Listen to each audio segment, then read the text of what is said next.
രോഹിണി നക്ഷത്രത്തിൽ ജനിച്ചവർക്ക് ഈ ഏപ്രിൽ മാസത്തിൽ യുക്തിപൂർവം ചിന്തിച്ച് ഏറ്റെടുക്കുന്ന പല കാര്യങ്ങളിലും ഒരുപക്ഷെ ഇത്രയും കാലത്തെ പ്രവൃത്തി പരിചയം, ദീർഘവീക്ഷണത്തോടു കൂടിയതായുള്ള ആശയങ്ങൾ, ജോലിയോടൊപ്പം പഠിക്കാനുള്ള അവസരത്തെ വേണ്ട വിധത്തിൽ വിനിയോഗിക്കുന്നതിൻ്റെ നേട്ടം, ഇവയൊക്കെ ഈ കാര്യങ്ങളെല്ലാം തന്നെ അവലംബിക്കുന്നതിൻ്റെ വെളിച്ചത്തിൽ ഒരുപക്ഷെ മാതാപിതാക്കളിൽ നിന്നുള്ള നിർദ്ദേശങ്ങളും ഉപദേശങ്ങളും ഇതിന് ഗുണകരമായി തീരും.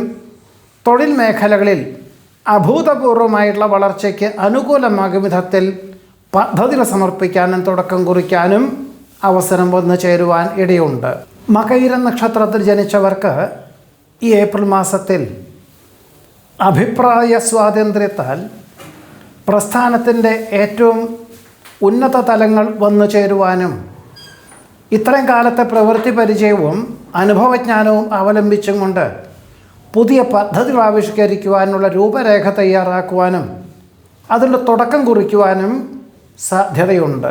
തിരുവാതിര നക്ഷത്രത്തിൽ ജനിച്ചവർക്ക് ഈ ഏപ്രിൽ മാസത്തിൽ ജീവിതമാർഗത്തിന് പുതിയതായിട്ടുള്ള പല ആശയങ്ങളും കഴിഞ്ഞ മെയ് മാസം മുതൽ തന്നെ തുടക്കം കുറിക്കുവാനും അതിൽ ക്രമാനുഗതമായിട്ടുള്ള പുരോഗതി ഉണ്ടാകുന്നതിൻ്റെ വെളിച്ചത്തിൽ ജീവിത നിലവാരം വർദ്ധിച്ചു വരുന്നു. ഇനിയൊരു പുതിയതായിട്ട് ഗൃഹം വാങ്ങിച്ചാലോ നിർമ്മിച്ചാലോ എന്ന തോന്നലുകളൊക്കെ ഉണ്ടാവുകയും ഒരുപക്ഷെ ജീവിത പങ്കാളിയുടെ നിർബന്ധവും ഇതിന് ഉപോത്ബലകമായി തീരും. അന്വേഷണങ്ങളൊക്കെ ആരംഭിക്കുമെങ്കിൽ പോലും ജൂൺ മാസത്തിന് ശേഷം മാത്രമേ തൃപ്തിയായിട്ടുള്ള ഗൃഹം